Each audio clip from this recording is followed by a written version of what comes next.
Hello everyone, it's a good story for Motzei Shabbos. It's a good sgula to tell a story about Baal-Shem. Everybody knows who is Baal-Shem. It's a founder of Hasidic movement.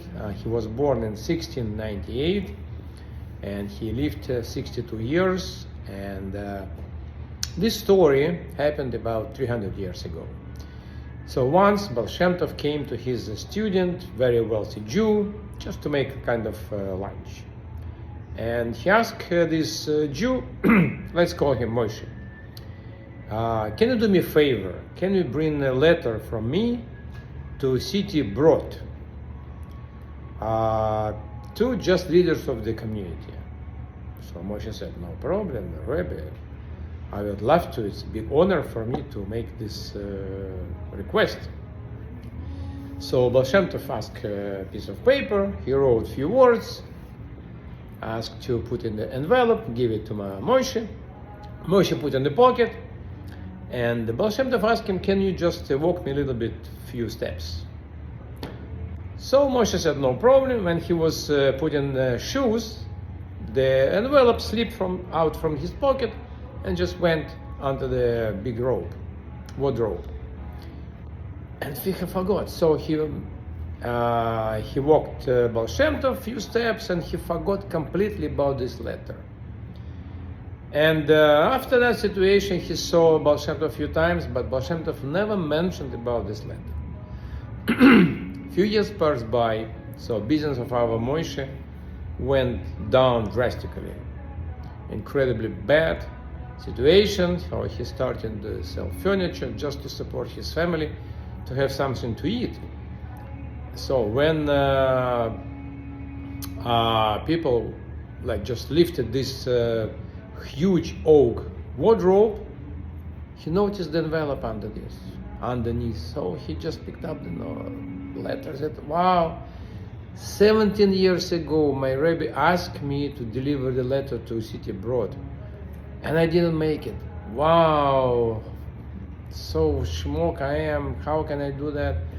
So he decided immediately to go to the city Brod and deliver the letter.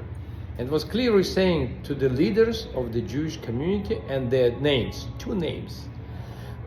So as far as he lost his horses, he lost his wagon, so he decided to walk.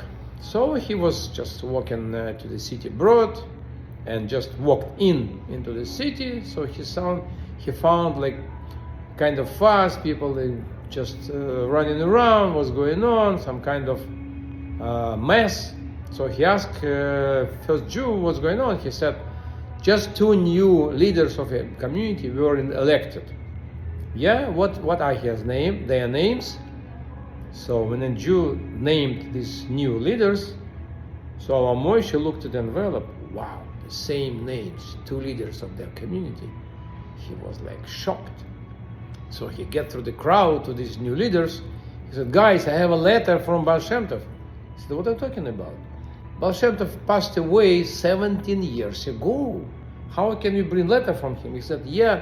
He explained the whole situation. I forgot completely, lost the letter, blah, blah, blah. So, but the names on the envelope were names of these new leaders. They were like really shocked. So they opened the letter and started reading. So the person who brings this letter is financially very, very bad situation. And I ask you to help him dearly. So they said, wow, how is it possible? 17 years ago he talked about this. And our Moshe was completely shocked. He said, I was very wealthy at that time, 17 years ago. How Rebbe can predict it? And all Chosid who was staying nearby, he said, I know Baal-Shem, he did predict it not just within a few years, he predicted through 100 years. And he predicted that Alter Rebbe will found Chabad movement, and Chabad movement is prosperous, as we can see now, about 300 years later. Okay guys, Shavua Tov, all the best, be well, bye bye.